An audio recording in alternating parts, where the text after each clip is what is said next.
And just in recent breaking news, there has been a nearby zombie sighting, and it appears to be a zombie chick on a skateboard who doesn't even know how to ride, but that's besides the point.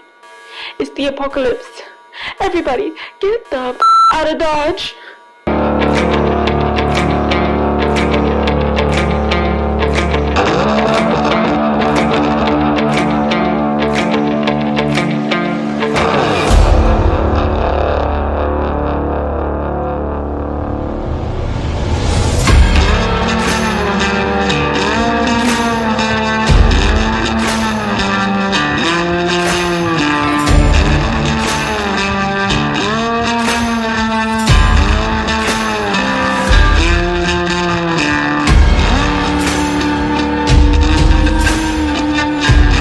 So of course, for every tutorial, you guys know I like to start off by telling you guys what you're going to have to use. I'm going to be using this stainless steel bowl. This is from the Dollar Tree.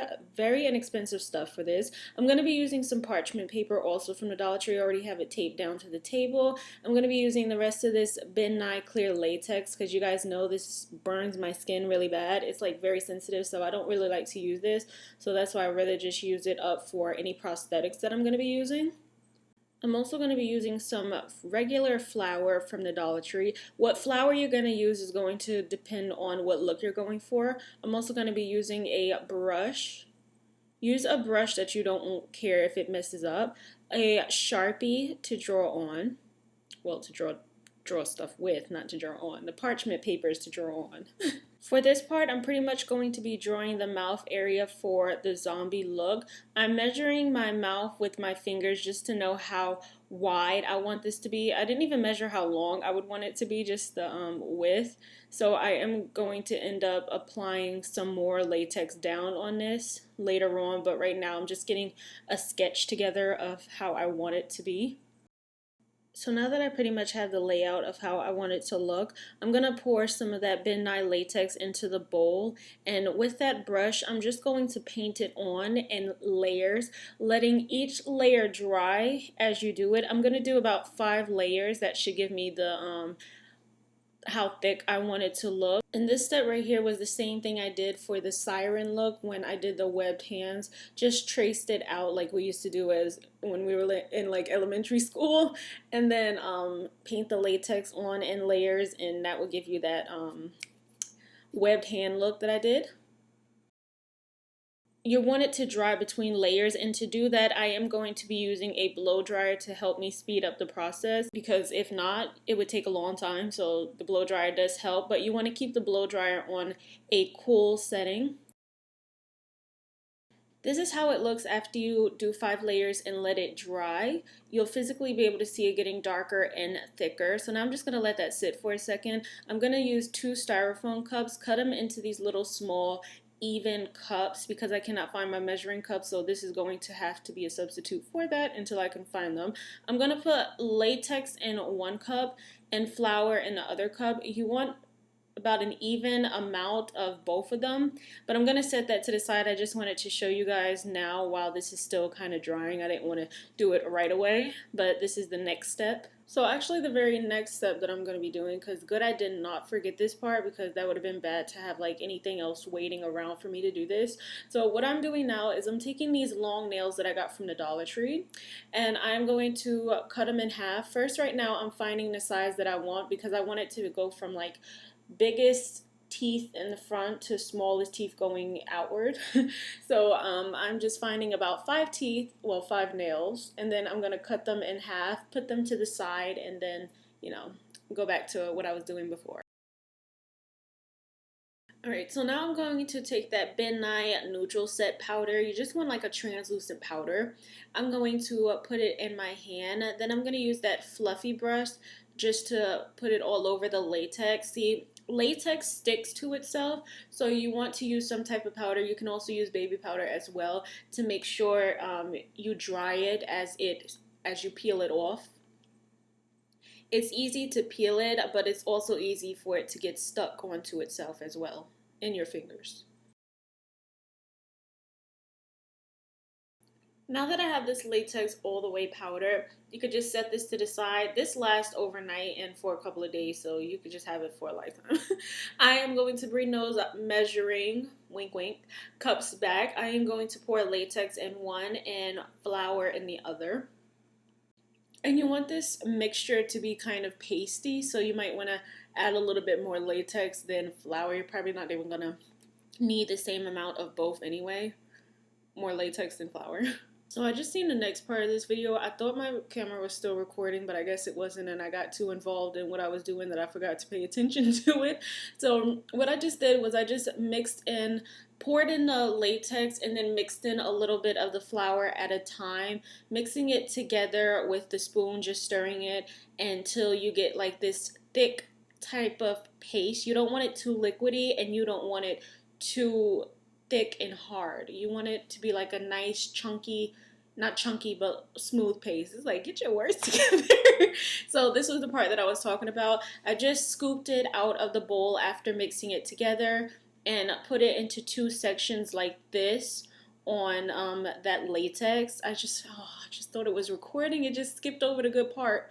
So now I'm just going to make sure to smooth this out.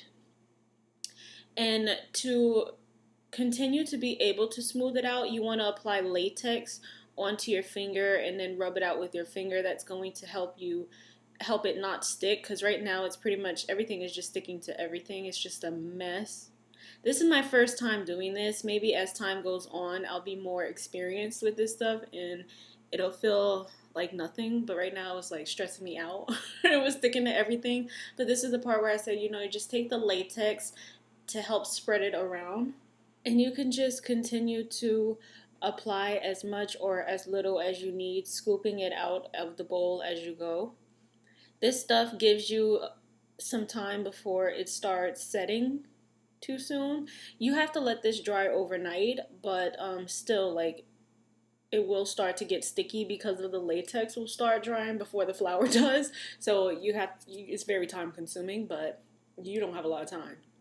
And then I ran out of my other Ben Nye latex, so then I had to go in with my good latex for the sensitive skin just to apply a little bit on and finish helping me smooth this out. I just thought I'd keep this part in and show you guys how easy it is to peel off this latex. This is like probably the easiest thing to get off in SFX makeup. So now I am going to take those teeth and I am going to stick them in this paste. Now you're going to want this paste to be thick so that the teeth will be able to fit into it. So that's what I'm doing. And you still want it to be able to cover up the teeth towards the top of it, the ends at the top. And for this part, I'm just making sure to apply a little bit more latex on the bottom row because those teeth didn't get, I didn't put enough paste where those teeth could go into that paste, so that's why I'm just adding a little bit more onto that layer. Alright, so now I'm just going to finish applying the teeth into the paste, and I did 6 teeth on both rows. The 2 biggest teeth are on the top row, but then I have 2 big teeth on the bottom row, but they're bigger on the top. I have them like spaced out, and then the outer ones turned inward. You can put these in however you want them. I mean, this is zombies' teeth, so they should not even be perfect, period. And that's on period. And then we have this. Now I'm going to come back tomorrow and apply this stuff to my face and paint it. See you then. Okay, so I already blocked off my brows off camera. I do that off camera because I already did it in my first Halloween tutorial. So now I'm going to use cotton balls and latex, and I'm going to first start applying the latex all around the eyes. This is going to go on the brows and in a C shape around and under my eye as well. And it's okay to apply latex onto the brows now that they are covered up with the glue and the powder. You're not gonna pull it out. As long as you use some type of makeup remover or whatever, you should be fine to apply it over the brows as long as they are covered up. Now I'm going to press down that cotton. And again, I am going to be doing this in a C shape on both of the eyes, and I'm going to try to do it as even as possible, but this is the first thing I'm doing. I'm going to take that latex and apply it all on the cotton around the eye as well. And this is going to cover the whole thing. This is going to help it set and give it that texture that looks more skin-like. See, right now there's like a lot of straggly pieces that you don't want for this look, so you just want to set it with some latex. And you can also smooth this around with your finger to shape it as well. My hair is getting caught in this a lot, so I am going to go in with that wig cap and just put it on my head so that it can move my hair. I went ahead and did the other side off camera so I could save time. Now I'm going to go in with that Mayron 3D gel, but to do that you have to let it liquefy itself because right now it is a solid, and to do that you can either put it in the microwave or put it in some really hot water. This is what I used for my scarecrow look that I couldn't get it to work, but I decided to use it for this look because it can give me that zombie texture that I'm looking for. So I'm going to pour it in a bowl, and by the way, I do have that wig cap on. You guys know I had to put it on because my hair was just getting everywhere and it was pulling on everything. But I am going to take these craft sticks, and to do this part I'm going to press it onto the skin. I'm not going to let it run down because this is like really liquidy and it tries to run, and I don't want that melted skin texture. I want it to look like it's kind of peeling in some sections, or it's lifted, the skin is lifted. So you just want to press this all over the skin. I'm going to go ahead and do the rest of the face off camera. And this is the whole face except for the around the mouth area. So now I'm going to take some tissue and cut that around into a circle. I want it to fit the inside of my right eye. I'm going to do the right eye, and this is just going to go into the circle part. It's not going to go onto the cotton that I applied, but in the inner part. And I'm going to go ahead and use some spirit gum to get this to stick down.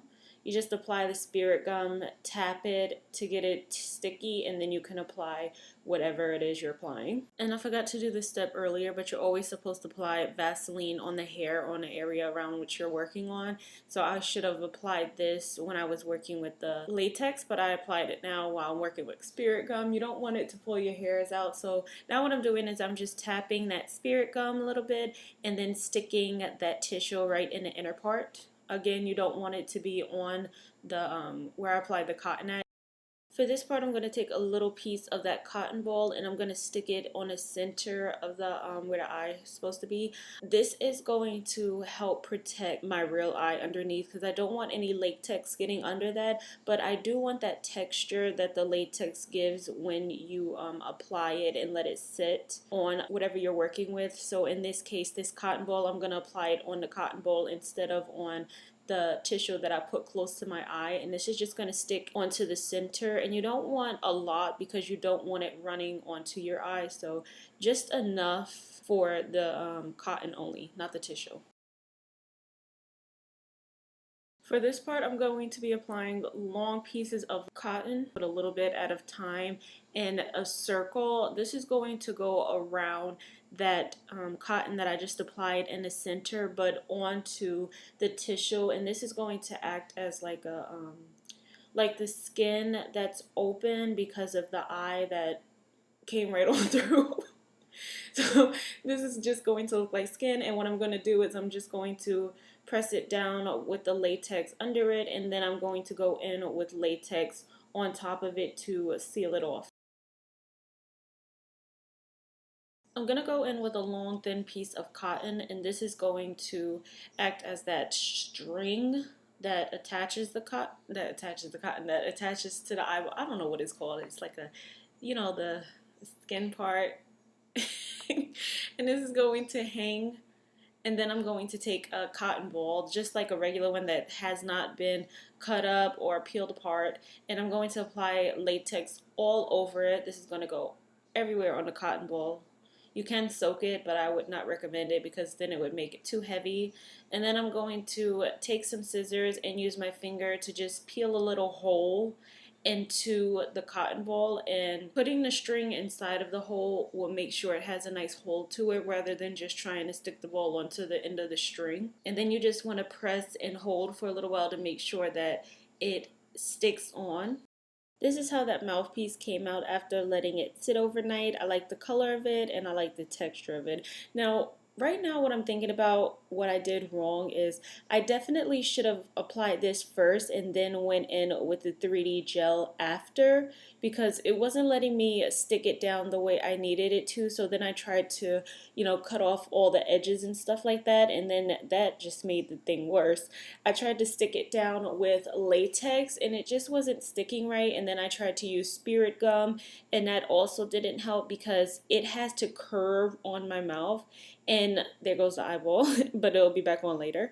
And the piece where the gums are supposed to be at, that's too thick as well, and again it has to curve, so it should have been a little bit thinner, and I think it would have worked out better if I didn't put the 3D gel on first. So I made a couple of mistakes here, but I know what to do next time. So look, I tried to cut it in half as well and just stick one part on top and then the other part, and it was just sticking out in the corners. But for the next time I do something like this, I know what to do and what not to do. So for the first time I'm doing this, I did pretty good, but you learn here and there as you go. I am going to start painting the face. I took black and white to create this gray color first, and it looks a little blue because there was a little bit of blue paint mixed in with the white. I didn't mean to do that, but it still has that gray look to it. This is supposed to be like a zombie look, and of course zombies are like the dead. It cannot look like fresh human skin, so that's why I'm starting with the gray first. Now I'm going in with this Physicians Formula foundation, and I'm just mixing a little bit of that on top because I don't want to lose that human-like appearance. So I'm just mixing this in, and I still think it gave a nice color to the zombie look. I am going by like a face chart where it shows you the colors that a zombie would be, but I'm kind of still mixing my own thing, doing my own thing. You gotta do your own thing. So now I am going in with a little bit of this yellow, and I found that mixing a little bit of this yellow with the other colors that I already have kind of gave me that green shade on the corner of that chart that I was looking at. It gave me that kind of green that I was going for rather than going in with a green that would have just been green. For this part, I was going in with the black and it's blue and red to give me a purple color, but it ended up looking red on one eye and purple on the other. I mean, when you're working with one eye, there's only so much that you can do. So I ended up applying a little bit more of that purple and the red because I really wanted it to be purple on both eyes. I don't know, one was too red and one was too purple, but anyway, I took some black and just applied it on the bottom half of the eye, not all the way around.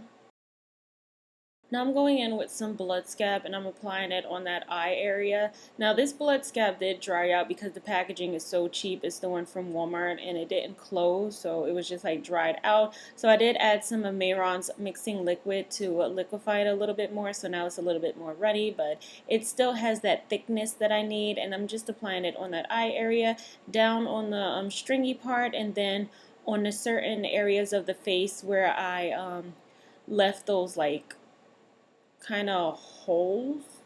It's where I was pressing the 3D gel to make it look a little bit more lifted in those areas, because if I had a skateboarding accident, this is probably how I would definitely look if I turned into like a zombie. Tore up from the flow up. About to make me throw up.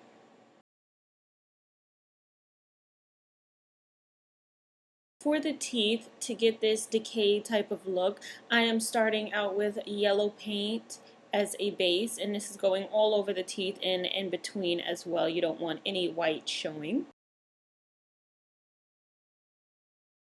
Then I'm going to go in with a brown and apply that over that, and mixing these two together are just going to give me that decayed look that I am going for.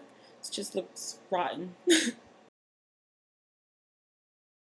For the gums, I'm going to go ahead and paint that brown, and I'm not mixing any colors together. That's just going to be brown. So for that part around the eyes, the look that's supposed to give me the sunken in type of eyes, which is why I wanted it to be puffy right there, I decided to go in with a brown instead of the colors that I use on the face, because that face chart says that brown is like infected skin, so I thought that would be a good idea to have that around the eyes and on the gums too, because that area is shown, so the skin would most likely be infected around there. So I decided to go in with a brown with those two areas, and I think that will complete this look. You can add in your contacts. Of course, I don't wear contacts because it scares me thinking that if you get the wrong type of contacts, you can get an eye infection. So I'm not with that. Maybe one day I'll get over that fear and buy one of those creepy contacts that people wear, but other than that, you will see me editing contacts in. So besides that, I am going to figure out if I want to wear a wig or this wig cap or my regular hair under this helmet. This helmet has always kind of been tight, so I decided to just go with my real hair and just have that down covering my ears and my neck as well so it doesn't show. A little background story before I hop off of here. So I used to watch Life of Ryan, which is Ryan Sheckler's show. He's a skateboarder, when I was younger on MTV, back when MTV had it going on. So I used to have pictures of him in my room when I was younger because he was my childhood crush, and I really wanted to learn how to skateboard because of him. So when I was 14, for my 14th birthday, my mom had bought me a skateboard, and that's why I just thought I'd bring that element back into this video and do like a zombie skateboarding chip. So I will see you guys in my next Halloween tutorial, which will probably be my last one for this year, and bye. That's it.